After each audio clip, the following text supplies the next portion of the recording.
We're going to turn now to an ABC News investigation of a major presidential candidate, former House Speaker Newt Gingrich. Our report raises questions about links between a charitable organization he founded and whether he used it to promote his career and his bank account. And our Brian Ross has much more on this. Good morning, Brian. Good morning, Robin. Well, in this year's race for president, winning no longer seems to be everything, especially for Newt Gingrich, who has used his run for president as a kind of savvy marketing campaign built around his political persona.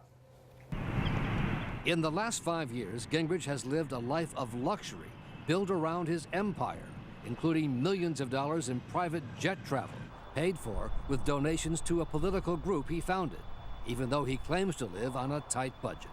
All I'm telling you is we are very frugal.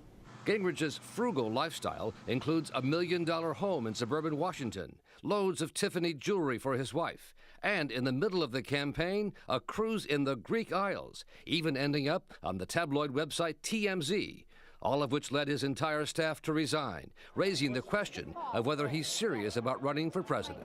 You can do very well by running for president. You don't always have to win. Also raising questions from independent watchdog groups is the operation of a charity Gingrich founded called Renewing American Leadership. Its website contained ads for Gingrich's books, taken down after we asked about them, and posts his positions on political hot-button issues. It's not clear that it actually is a charity. We have an organization that looks like he's mixing public purpose and his own private political interest. In fact, the charity says it bought Gingrich's books to give to those who sent donations, with no discount in the price. My concern was, is there any way we can get these a lot cheaper, and we couldn't and we didn't. And a recent audit discovered that the charity paid one of Gingrich's for-profit companies more than $200,000. The charity says the money was used to pay his then press secretary, Rick Tyler, who was also the director of the charity until he resigned in March. Tyler made the decision to buy the Gingrich books with charity funds.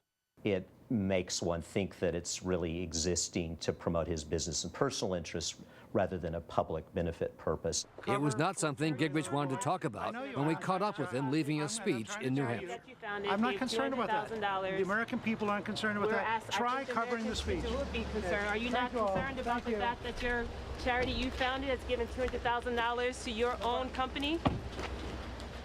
Well, Gingrich's new spokesperson told us that Gingrich had done nothing in violation of the law and that our report was little more than some inane accounting issue. But the allegations are remarkably similar to what happened in 1997 when Gingrich, then Speaker of the House, was censured by Congress and fined $300,000 for using a charity to advance his political career, the same allegation being made now. That it was in 97. Exactly.